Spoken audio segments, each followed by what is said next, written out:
Dave here, how are you? A lot of people use a zero clearance fence at the back of their drop saw, chop saw, mitre saw, whatever you want to call this thing. Sliding compound mitre saw is what I call this particular one, or kapex. Now that's great.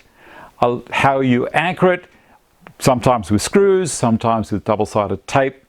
The problem with it is that any time you go from being from one angle to another, you are going to have to either change all your setup and reaffix it, or you're going to end up with a gap behind and it's not going to work as you intended. If you haven't subscribed to my channel yet, do it now while you're watching the video.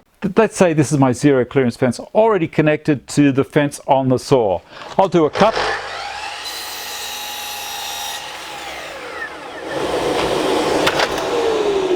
Great. Now if I was to change it to 45 degrees, forget this part.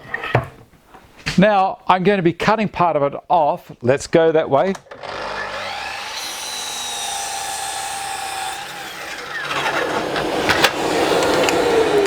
And it's great for that cut, but when I swing back to 90 or 22.5 or any other angle, it's ruined.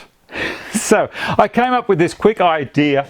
I got a piece of pine out of the rack and ripped it and dressed it down to 50mm by around 85.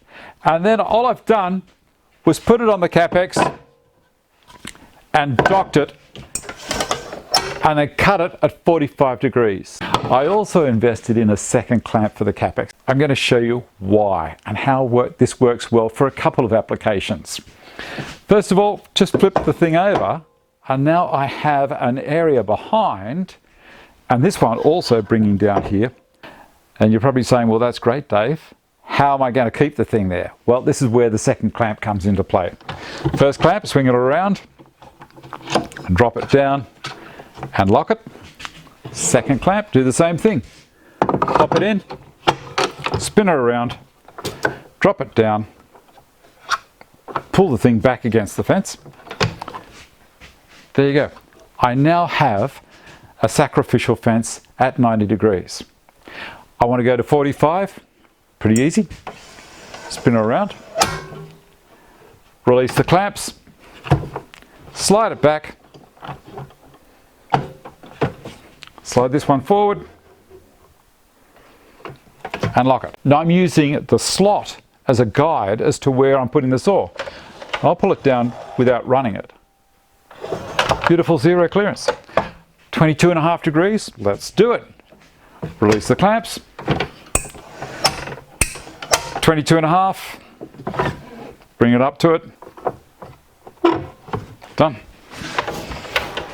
22.5 degrees. Okay, now with the dado and a drop saw, or with the kapex at least, the center of the arbor has to be over the end of the dado cut, the back. Now, you can see here that it's not doing it. You can see the blade is curling up before it gets to the back of the actual cut. So, having the fence there, you'll see now that the center of the arbor is directly over my sacrificial fence. And I'll do an example. Lock it, bring the other one in, why not? It always helps to support both sides of the cut. Not as important if it's just a dado, but I'll show you what I mean. I'll do a couple.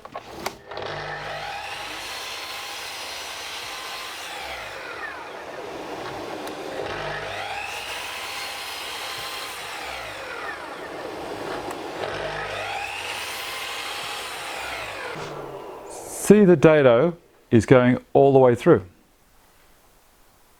The plywood helps you see it. I'll do the dado on the other side, not using the spacer blocks to bring it forward. We'll do it about here.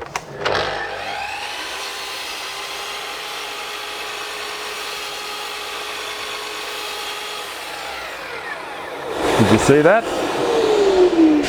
That is as far as the dado is going to go. Remember the other side? All the way through. Now you might say to me, well, that's great, Dave, but the clamps are actually there these clamps are actually there to hold the piece of wood so it doesn't move around when you're doing these cuts. Let's go back to a 45-degree cut, because they're the ones that, you know, can sometimes be an issue. Bring it back to there.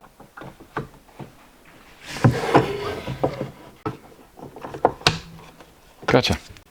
What I'm going to do now is just cut a 45, and you'll see how it works with only a little bit left on the side. Now this piece is long enough for me to be able to hold it with my hand further back. You watch.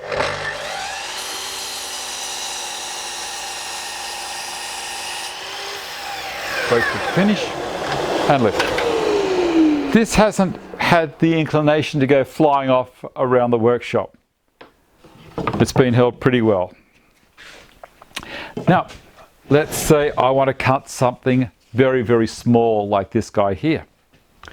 Well, I can use a $10 million stick just to hold him there.